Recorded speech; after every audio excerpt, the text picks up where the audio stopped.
Hello, everyone. Welcome to today's webinar, Successful Strategies for Building a Safer Fleet, presented by AMCS. I'm Jack Roberts. I'm Executive Editor for Heavy Duty Trucking Magazine, and I will be your moderator for today's event. I'd like to encourage everyone to ask questions during the webinar at any point. We will try to address them all. However, if we don't get to yours, don't worry. We'll be contacted by email with a response after the event. Today, I'm joined by our speakers, Dan Weeder, Fleet Management Consultant for AMCS, and Bob Nolan, Fleet Facility Manager for Transportation Services Incorporated.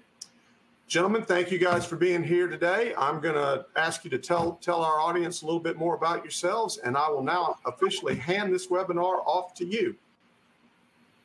Sounds good. Good morning. Bob, I'll let you start. Well, sure. My name is Bob Nolan. I do, like Jack said, I do work for a company called Transportation Services. We are in the chartered school bus business and daily run service. We're contracted to a large school district in our area. I've been working for this company for 34 years and started out just as the fleet manager, and thanks to AMCS Fleet Maintenance, once we added that in, it enabled me to move into other roles in the company, like managing the whole facility and doing all our computer work. So, yeah. So, Dan, we'll let you go. Yeah, I'm Dan Weeder, Fleet Management Consultant with the AMCS Group. Been in this role with this company. Prior, it was known as Dossier, purchased by AMCS about 2 years ago. I've spent my entire life in the trucking business, born and raised in a small trucking company in Northern California, and have worked my way up through various roles, fleet manager for a dairy in Seattle for 10 years, and then the Nevada fleet manager for Dean Foods for 4 or 5 years. And then I've been with AMCS for about 10 years. So here's a few of the highlights, Bob, that we're going to try and look at. Preventing accidents, injuries, and fatalities, how to maybe lower your insurance rates, better driver retention, ensure regulatory compliance, reduce downtime, and build accountability across teams. All these things that are probably a day-to-day for you, right? Absolutely. We get involved in a good percentage of all that. As myself, again, acquiring more time in all the changes we've come up with, I'm actually part of our safety team here as well at our facility. So, yeah, I served on the safety team with Dean Foods when I was in that role, and also at Wilcox Farms up in Seattle. So here's some components of an effective safety program. The first one's kind of near and dear to my heart, pre-trip inspections and preventative maintenance planning. That's probably my specialty as a fleet manager. The second one there, Bob? Well, you're going to share your screen. I should be sharing my screen. You should be seeing it. I don't know. I am not, but maybe everyone else is. Okay.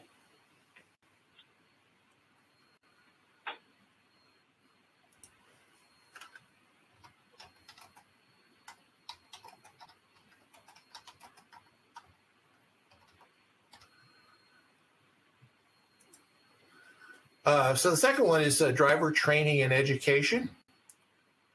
Okay. Yes, absolutely. And spot audits would be the third one, yeah. Yep. Route planning and coordination. And compliance regulations, industry standards is the next one we will go over. Okay. Telematics and driver behavior monitoring. You guys have telematics in your buses and monitor the drivers? We have some, yes. Not all of them, but we do have some. Yep. Enabling safety managers with better reporting, obviously, with the telematics and just all of our, gathered information certainly helps us, to handle things a lot better. Okay. Addressing driver adoption challenges. I'm sure driver challenges are a daily occurrence for you. I know they were for me. Along with the technicians, the drivers were the second next challenge of my day-to-day operations. And our last one is improving safer scores. That is huge. Okay. And the safer is the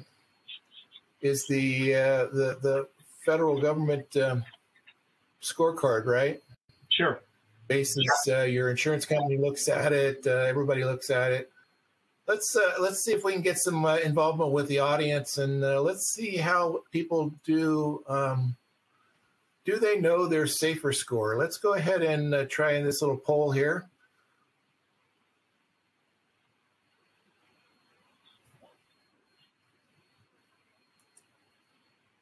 So we'll give you about 45 seconds to go ahead and answer these questions.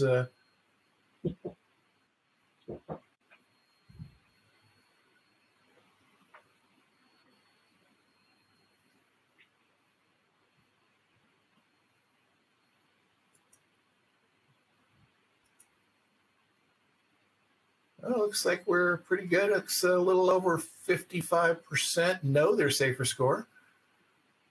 Awesome. Yeah.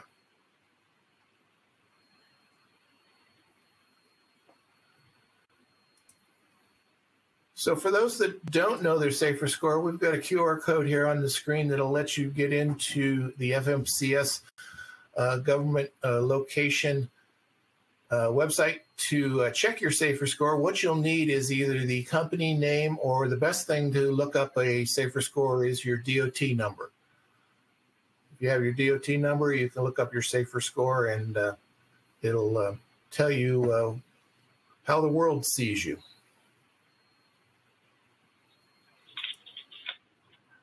So here are some strategies for building a safer fleet. Pre-trip inspections. What do you guys do, Bob, for your pre-trip inspections? You said you have some telematics. We do. And some of our daily run, school run drivers still use paperwork, but we are starting to push towards, electronics. We haven't totally gotten there yet, but we certainly are moving that way. Very important step in your business because of the precious cargo you guys haul, our next generation, to make sure those buses are safe going out. Same thing for the trucking fleet. It's very important to know that your truck is going out safe. That's your pre-trip inspection. Post-trip inspection process. Preventative maintenance planning. Something you probably do all day long, huh? It is a constant. A lot of all of our fuel imports come in to AMCS fleet maintenance, which then all our PMs are set up and automatically tell us when they come due. We do semi-annual inspections on every vehicle. We do federal annual inspections on a lot of them. Just a lot of, wintertime tire planning, just a lot of things to keep in compliance. Yeah. Hard to do on a yellow pad, right? Impossible. Driver training and education. I'm sure you were, like I was, involved in all of our driver meetings, driver training, educating the drivers, new technologies. I know when we first adopted auto shift transmissions, that was a real steep. Yeah. I mean, we do twice a year, we do have driver meetings, which is partially training. In the school bus industry, We have to do every 4-year recertification, which is, quite a few hours of in-class training as well. So yeah, we go through a lot of different, and again, if we have any incidents with a driver, they come back in the office and, we have a person that sits down with them and goes over and trains, and so what could you do differently, So absolutely. Kind of an ongoing project, right? Training drivers, training technicians. Sure. Talking about safety. Absolutely. Compliance with standards and regulations. You were just touching on that. You have some requirements by both the state and the feds on your inspections and on your driver. Well, here our mechanics do semi-annual inspections on every vehicle. We have also a federal annual inspection on our charter school buses. Our everyday school bus also, actually all of our buses go through an annual state police inspection as well. So they've got to get a sticker beside our semi-annual sticker that allows them to be able to haul school students every year. So yeah, definitely. Yeah. In the trucking industry, it's everybody Class 8 is required for the DOT inspection, and then certain states have different rules and regulations. Here in California, the Highway Patrol wants you to touch your vehicles every 90 days and do what they call a BIT inspection. We also have that a 90-day safety inspection, which means we've got to check all the alarms, emergency exits, fire extinguishers, all that stuff every 90 days as well. Yep. Using technology, this is near and dear to my heart working for AMCS, but there's lots of different technologies out there. The onboard camera systems, both forward-facing and driver-facing. Very helpful in driver training and education and understanding. Also very helpful on a safety aspect. If you can produce the video when an incident happens, it can protect you. Absolutely. I mean, all of our buses have actually 10 cameras on every vehicle. Wow, that's a lot of technology. That is a lot of technology, and they work fantastic. But again, like you said, for incidents that happen, we can actually go on the cameras live as they're driving down the road as well. So it even makes it nicer for us in some instances, Okay. Yeah, I was just reading an article this morning in Transport Topics about how valuable forward-facing cameras and in any kind of video that you can get when an incident happens will help you in court to help protect yourself. Well, and when you're involved in one, that's one of the first things the police ask for. Yeah. Can you get me the video? Yep. So, absolutely. And the onboard data from your telematics device, if you have that too. So exactly. And then the last one is about being proactive rather than reactive, kind of touches on everything we've talked about. Again, going back to this article I read this morning in Transport Topics, you're much better when something happens if you're proactive about your safety, providing the video, providing the data. Don't try to hide things. That's really where some of these billboard lawyers are going to come after you if you're not looking after yourself. I mean, I look at being proactive. I mean, one of the ways we do that is if we know that we're going to a destination where we know DOT will be there, the shop, they bring the vehicle in and they go over it, what I call a pre-trip before it leaves here, so that we know that, barring a light going out, we know that bus is in good shape before it ever gets there. So that's why our safer scores are always going to be high, because, we don't end up there with violations. Yeah. Yeah.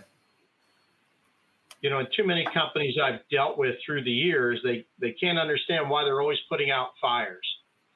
You know, but again, a good maintenance program and following it will keep you from having to put out fires. If you keep the vehicles in good shape and keep them up to date, you know, you're not going to have the breakdowns all the time. And then once that starts happening, it's hard to stop that pain. So. And sometimes that's a person's style. I remember working for a gentleman one time who was very good at fire putting out fires, and sometimes I felt like he let things get to that point because that was his comfort level, and again, not mine. No. I would rather not have the problem than be able to solve the problem. I can tell you that as far as costs of running a business, it's much cheaper to be on top of it than trying to put out fires. Yeah, much more costly. You know, what's the stat that we always talk about, that if I want to accomplish something in my shop as opposed to outside my gate, it's cost me about a quarter to do it in my shop as it would to be outside my gate, or 4 times more. That's pretty. I used to say every breakdown would start at $2,000 and go up. Yep. So I said, anything you find here saved us $2,000. Yep. Simple as that. So some things we could do, and these are some things you and I talked about before this, but we'll kind of talk on retorquing the lug nuts. You know, a wheel in separation is a terrible thing if you've ever had it happen. So what are some things to think about? Using loose lug nut indicators, the little arrows that you put on the lug nuts. That's a good way to do it. Sure. A lot of companies do that. Yep. No question. I mean, we do not. You know, yep. we've always implemented, which AMCS fleet maintenance does today, is, you know, you within the program, you can set a retorquing, which we've done in the background before this became available. And again, we retorque wheels every pre-trip, you know, that a bus gets checked on. So. Okay. Yeah, you touched on the new feature that we've added, that anytime that you've touched a wheel or a tire event on a repair order, the system will automatically set up a retorque reminder, so you can come in and get that done. Some other things that we might already be doing is having a driver training program. And then we talked about using mistakes as a learning tool rather than a disciplinary. I'm sure that's how you guys attack. We do. You know, we try, and if it means sometimes, you know, one of the things we do here is I have a couple big screen TVs throughout the company that drivers look at every day, and any information that we can give them along the way, every day, it's different. So those TVs both show the same information. But if we have a driver have an incident, and, you know, we may have one of the safety guys talk to him and say, look, you know, you made a mistake. Do you mind if we share some of this? You know, and majority of the time, they're like, look, if it's going to help benefit someone else, I have no problem doing that. So there will be times where we may put a picture or something, you know, that will help other drivers out in that instance. But any way that we can help them, you know, learn and make their job easier, we try and do. And the same thing is, you know, with your mechanics, your technicians, and some failures in the shop. I was always real good about visual aids and taking pictures and sharing that with everybody and saying, you know, could we have prevented this? And, you know, those all are safety issues. Well, one thing we do here, we may buy, you know, a dozen buses at a time. If we find an issue with one, we will go check the others to see if that's going to be the same thing and prevent that from happening again. But we also keep a database of problems that we've had through the years. So a mechanic can go back and look and see, well, did we have this before? And how did we address it? Yeah. Great. Compliance documentation for audits. And this is something you brought up is the third-party OSHA. You bring in people to audit your facility and your process. Absolutely. Is that correct? Absolutely. I mean, and that's very valuable to us when they did that, because even the smallest things you may not even think of, even like every door has to be labeled. If it's not an exit, it's got to be labeled of what it is or where it goes. We didn't really understand that thoroughly. Like, all of our exits were listed as exits, but, technically you're supposed to label every door. So, it's just stuff like that we were maybe not up on as much. But absolutely, the audits are good. And our insurance company even does that, an audit every year, just to keep us in good shape, to make sure that we're not missing the boat. We have monthly checklists that we go through. We send people around, check emergency lighting, all of our smoke detectors and, all of that stuff every month to make sure that we are in compliance and we keep record of all that. Yeah. And that's it adds to your culture of, when you're talking about slogans for safety, what the employees actually see or what your people see is are you actually doing it, right? Not just talking about it. No, yeah. I got caught one time because we had something in front of a breaker panel, which again is one of those little things that you just don't think about until it's a problem. Well, and we do a walk around as a safety team. Each month we do a walk around as well to make sure that somebody didn't set something in front of one of the heaters. And you got to remind them, hey, it's got to be at least 3 feet away from that. So. Yep. Just things like that. And there is a self-inspection recommended practice from the Technology and Maintenance Council of the American Trucking Association that's available.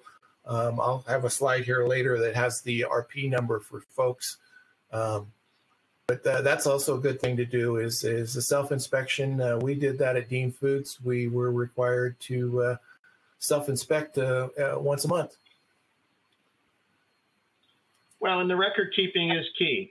Yep. We document everything so that if we ever have an issue, you have all that information. And, when we get audited here, we breeze right through them because we have everything, our T's crossed, our I's dotted. So it makes it easy. Requiring safety checklists.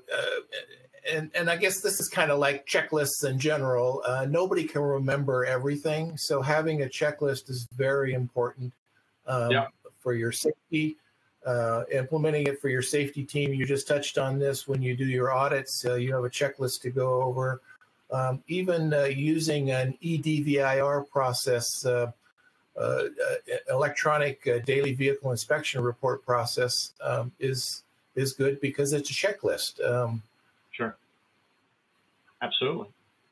And then again, AMCS fleet maintenance, we have a new product called Smart Inspections, which is a checklist for your drivers. And if they find something wrong with a bearing or a light or something, it'll automatically create a work request in the system. So that helps too. But again, checklists are very important, especially if you come from like the aviation industry. I have a friend who has a small plane. He's been flying for over 20 years, and we don't leave the hangar without him grabbing the checklist. And it's not like he's a weekend flyer. He probably flies 3 or 4 times a week just because he's retired and he likes to fly. But he still knows that plane that well, and he's that good that he still takes a checklist out every time we go out of the hangar. Well, that way he makes sure he gets back down on the ground after he takes off. You know? That's true. That is true. Especially when I'm with him, I kind of like that too. That is a good thing. You're probably already spending a lot of time on fleet vehicle maintenance. And again, we touched on this a little bit, but preventative maintenance, it's much better to catch these things in your own shop than on the road. From a cost standpoint, from a safety standpoint, very, very important. Do you guys have an auditing program on your PMs? Do you audit your own PMs? We do, absolutely. Okay. To make sure that, that's one of the things doing work for DoD that we ran into. They don't really care what ranges you do them in. All they care is you did not go over in your service intervals. Okay. That was key. That was key for them. So being able to run a report and show them that, hey, we're in compliance, we're not going over. Sometimes you may have to do something a little early depending on where it's going and when it's coming home. But, just staying on top of all that is the key, really. Yeah, I always felt like even short servicing a vehicle was better than missing a service. Obviously you don't want to be too short, but well, and that was one of the keys that we don't usually go over or ever go over, because every time they fuel a vehicle, it gets brought in to AMCS fleet maintenance. Every time mechanic does works on anything, repairing anything, all that mileage gets updated in the system, which in turn keeps us, knowing when we have services coming due.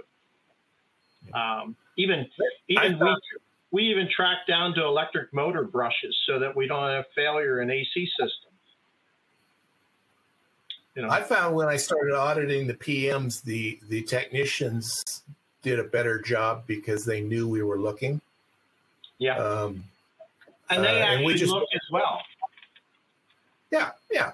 And we didn't come back and do another PM for the mechanics. What we did is we just randomly picked, several of the line items from our checklist, and then we go over a vehicle that a technician had finished and just make sure that we were all on the same page. Sure. And again, kind of like going back to the drivers, we use this all as a learning experience rather than punishment. No, absolutely. And then especially in today's world, you can't, reprimand someone like, maybe I was as a child, or, when you did things were done differently back then. And I think we've learned a lot through the years, and, it's working with people and letting them understand and, they understand why it happened and how not to do it again, Yeah, once you get somebody trained in your process and your system, and you've made them a safe employee, you don't want to lose them for something stupid that you could help them with. Absolutely not. And all of our mechanics have been long-term. They've been here a lot of years. So, we don't have a huge turnaround. That's for sure. Yep. And that's a mark of a good business. Reporting and documenting issues. We just talked about this. Look for problem indicators and exception reporting. Always try to find those exceptions so you can jump on them. You talked about buying a bunch of new buses and finding one problem and then going back and inspecting the other ones for that same problem. Same thing goes for your PM inspections. It should be kind of a fluid and dynamic checklist. So that you can add things, because your 2024s may have a new problem that you didn't have on your 2020s. Absolutely.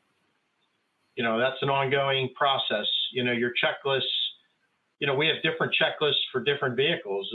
Vans have a different checklist than a full-size school bus, absolutely. And you've got air brakes, drum and disc.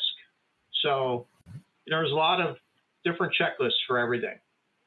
That's for sure. And this is something you shared with me here a couple weeks ago when we were talking. The lines you painted in your yard for the drivers to walk makes them much safer and not going to get run over by somebody backing a bus up. That was one thing in our safety meeting that one of the people had brought up. You know, we had drivers walking throughout the whole parking lot everywhere. And, you know, this one person brought it up and said, you know, what if we actually painted lines on the parking lot? You know, would they follow? You know, would they actually, you know, we may have to help enforce it, but would they actually use it? And we were shocked. We did just that. We actually painted grid lines on the parking lot that, you know, gave them a path to go out to their buses. And we were shocked as to how many people automatically started using it. And very few did we have to reprimand or ask them, you know, hey, these lines are here for your safety. You know, try and stay in them if at all possible. You know, we had one just the other week that didn't do that and started walking behind a van when it was backing out. And, you know, fortunately, he didn't get hit or anything. But we then, by using my cameras, facility cameras, I could see that happen. And we showed it to him and then, you know, told him, look, you know, this is why we have these in place. So in turn, I think he's now walking in the lines like he should.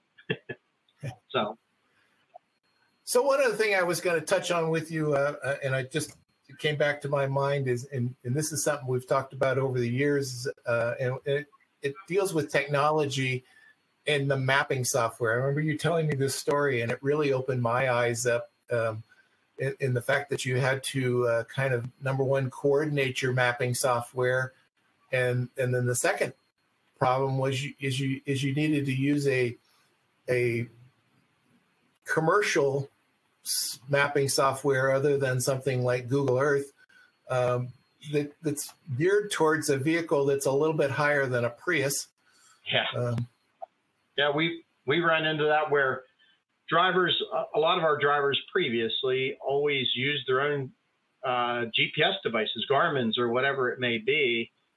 And it was funny, we had a trip with probably 6 buses the one day, and probably 3 of them, at least the 3 out of the 6, had different ways to get to this location, some of which wouldn't have worked if they would have went that way. So, you know, it's what we found through the years is, yes, you're not driving a small vehicle, and you have to be aware of that and you know, aware of the, you know, the normal Garmin's may not be equipped to handle the size and shape of a large vehicle.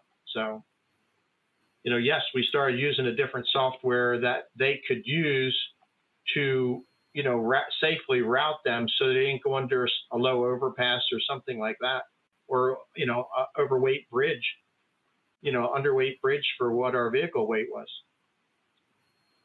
We have that issue in my neighborhood occasionally in the wintertime when they close down the interstate and you get people that are trying to get around the road closures and end up in worse shape than if they had just waited out the road closure.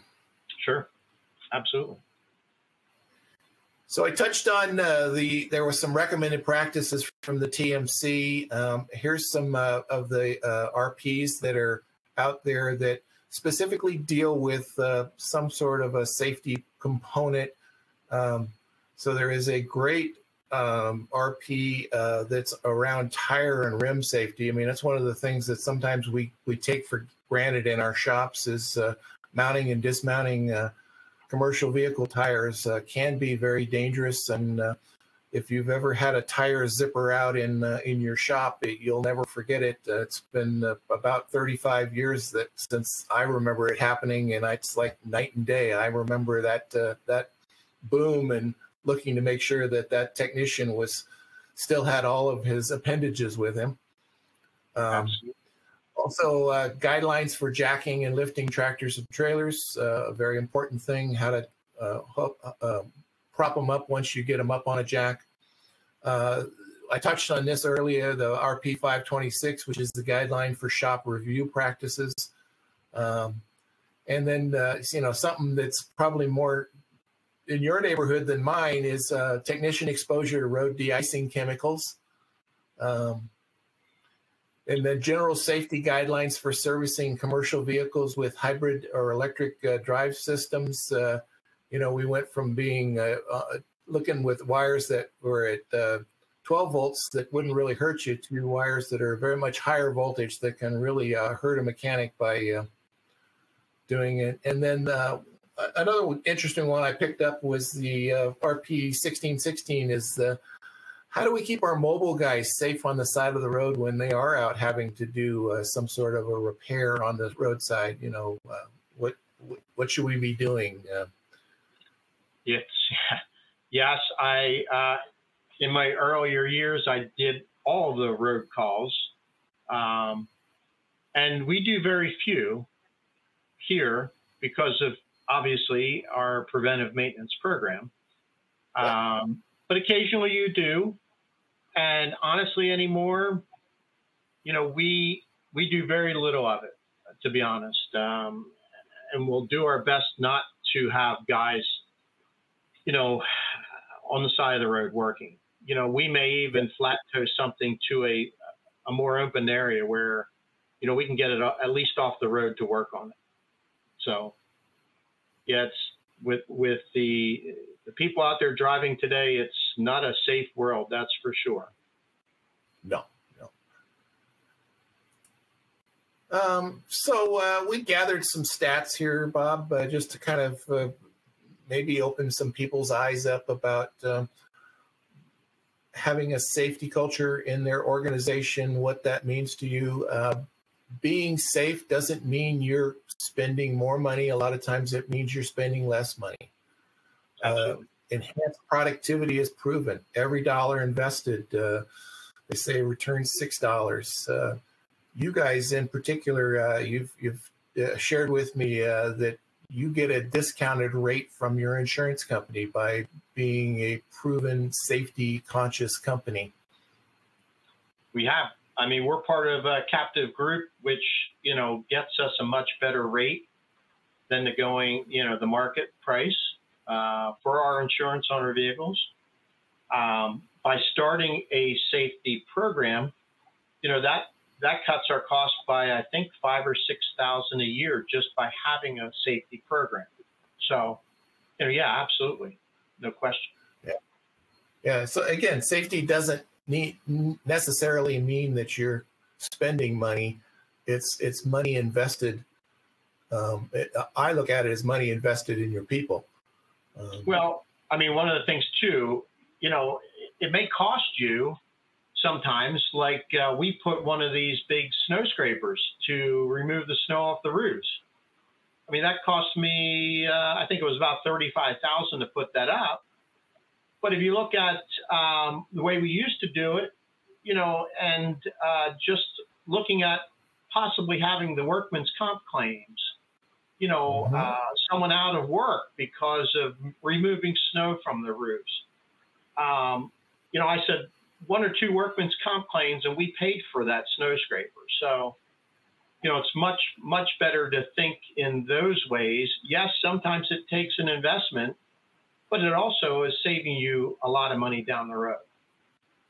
Yeah, and it's saving you money if the snow fell off the roof and onto another car or person or something like that. We won't send vehicles out with snow on the roofs. That's just that doesn't happen in today's world.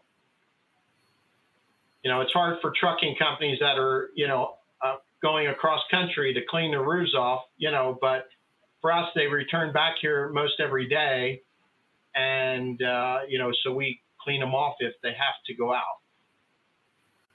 So, and then the unsafe driving. I mean, that's we try to skirt around this, but that's really what we're all about: is can we get the safest drivers behind the wheel? You're in an interesting industry, school bus. it's hard to recruit drivers for school bus operations. It's a tough job. It's a split day for a lot of people, right? Oh yeah, yeah, and we have to go through all the checks before we even hire them, to make sure they have a clean record. So there even gets harder, right at the beginning, Yeah, that was one of the first interesting things I had when dealing with school districts and school buses is the fact that typically it's not a continuous 8-hour day, and that everybody in the organization drives bus. Well, we do. Not everybody, but we do use, occasionally we'll use a shop guy if we're, really hurting, with a lot of drivers out for some reason or another. But, everyone is licensed to be able to. I can't say I've driven, I don't even know how many years it's been since I've actually had to drive a school bus, but, we all can do it if need be.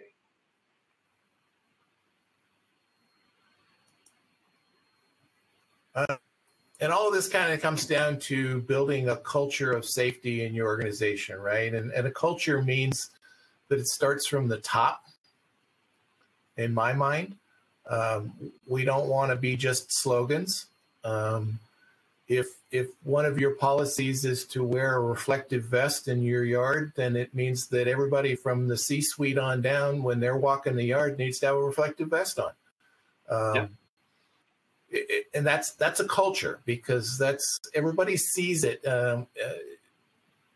When you go to transport somebody in your pickup truck and your company's policy is to wear seatbelts, then everybody needs to put their seatbelts on. That's what everybody sees. That's how you build a culture, right? Right, exactly. One of the things we started doing is every bus I buy today has LED headlights. But we've actually started putting them in the older ones that don't have them, because, certain times of the year, the buses leave here in the dark and they're picking up kids in the dark, which the LED headlights have made a huge difference for them being able to see going down the road. So we're phasing them in through everything. All right. It doesn't sound like a big deal, but it is to them. Huge deal to the drivers. Yeah. And that's how you retain drivers. Exactly. And this is the kind of the last question I'm going to ask you, and we've toyed around with this before, but when is your safety program completed? When are you done? It is never done. Never. Absolutely never. It is going to never be finished. You're always looking at any angle to make things safer. No question about it. Yep. It's to be a continuous improvement, right? Absolutely. What you think is good today is not always good tomorrow. Well, Bob, this has been great. You and I think we're to the end of our kind of program here. The next is we're going to open this up for questions and answers, and see if we've got any questions that maybe you and I can answer. Sure. I know we've got about 15 minutes left to do this, so hopefully we've got some questions from the audience. Yeah, I'm back. This is Jack Roberts, Executive Editor with Heavy Duty Trucking. Great presentation, guys. And we do have a couple of questions that are already on the roster. And the first one is, how is a safer score calculated? What's the actual process that goes into making that determination? I mean, from my end, part of it is when you get checked by DOT, if you have violations, that affects your scores 100%.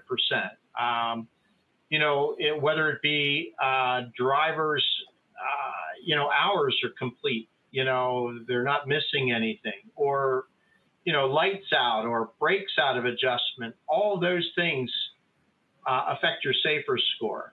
And if it's a out of service violation, like brakes, are gone or whatever, tires are bald, that affects your score even more. Yeah, and the driver qualifications and their hours of service and all of that goes into the full-blown safer score. It's not just the maintenance side of it, although it is broken up. So Yep. when you do go in and look at your safer score, there is a component that's driver, there's a component that's maintenance. Sure. Okay. So I found it really interesting you guys talking about safety culture, and every fleet talks about safety, but a true safety culture is hard to foster. It's hard to implement, and I guess it takes buy-in from everybody. It's fascinated by the just the general idea of painting safety lines in the yard to walk. Hey, even the executives need to wear reflective vests. But talk a little bit about making the transition from a fleet that mouths safety and sort of, checks the box. We said safety X number of times a week, to really getting a buy-in from people. That's fairly difficult to do, isn't it? It is, and I think sometimes you'll get a wrong effect from, let's say, some drivers, and you've got to, like we were saying, first thing you got to do is show it yourself, and that's the key. But not only that, working with them to let them understand that, look, we're here for you as much as everyone else. So, I think a lot of it is, even when you hire somebody, what you expect from them. And they can see the type of business they're coming into. We get drivers that come from other companies, and, they can see the difference just as they walk in the door or see the vehicles themselves. So, I think it brings them to a higher standard right away, and makes it easier to make it a safer environment. If that makes sense. Yeah, it's something you have to live every day. I mean, you have to, everybody on your management team has to be involved in, again, something as simple as wearing a safety reflective vest across the yard. Just because I spend most of my time in the ivory tower doesn't mean when I go out in the yard I don't put on my safety vest or my safety glasses, or abide by the lines in the yard or the chains in the shop that says, if you don't need to be in this area, don't be. Exactly. It's everyone in the company.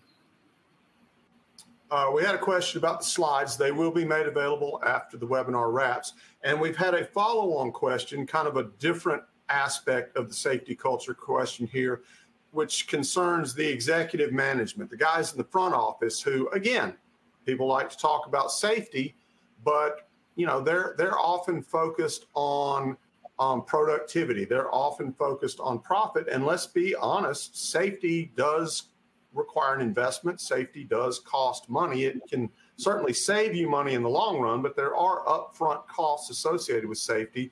How do you guys suggest addressing that aspect in sort of dealing with the front office on these issues? I'll take this one. I would suggest that they ask that executive management to Google the term nuclear verdict.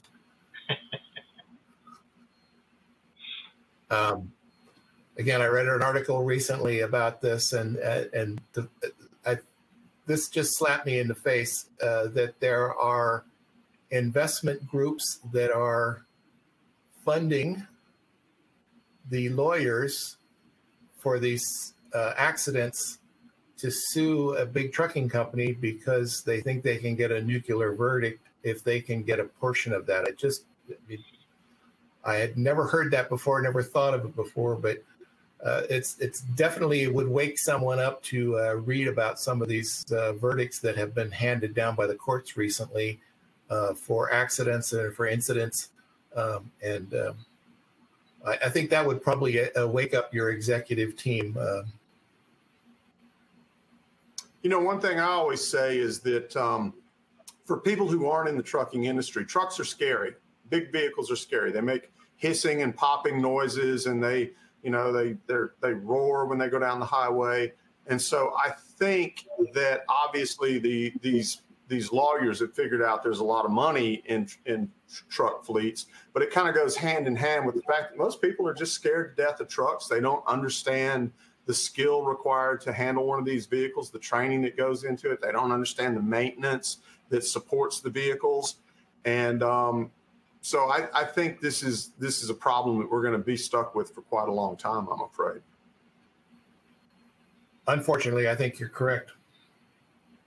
No question. I mean, we're a target, you know, for someone that wants to take advantage. I mean, we've already had vehicles in New York City where, you know, all the time, and you'd get a phone call and say, you know, your bus hit my car. And you would ask them, what is the bus number? And they would tell you a bus number. And I'm like, well, that wasn't in New York City that day. So, you know, then they hang up. You know, they're out to get you if they can, unfortunately. So, you know, the better job you can do. And I think when it comes to management, we're all on the same page, and ownership the same way, that, you know, whatever it takes to make it safer, in the long run, we're going to make it up. And you do. So. Yeah, right. You know, trucks down the highway with the big billboard graphics on the sides of a 53-foot trailer, it's pretty easy to think that there's a lot of money behind that. And in some industries there is, and some industries there not. I personally came from the dairy industry, and there wasn't a lot of money behind it. Yeah. Yeah. It's not going to stop the lawyers, though. They'll take what they can get, right? No. That's exactly right. Well, gentlemen, looks like that's it on the questions. So I think that's all we have for today. If anyone has a question that wasn't answered, we'll follow up via email. Certainly at HDT, we hope everyone enjoyed today's webinar. We certainly want to thank both Dan and Bob and AMCS for the presentation today. And I also want to mention this webinar will be available on demand on the Heavy Duty Trucking website at truckinginfo.com/webinars. Gentlemen, thanks again. Just kind of final thought, comment as we head out the door here. Well, Bob, it's been a pleasure to talk with you. It's been too long since we've been face to face, but we'll make it happen soon. You as well, and thank you to everyone on your end. You know, absolutely, we enjoyed it, and hope that someone got some information that they may be able to use out of it. Information is power. Knowledge is power. Gentlemen, thanks again for your time today and your expertise. Sure. Thank you. Thanks, Jack, for having us. Cheers. All right.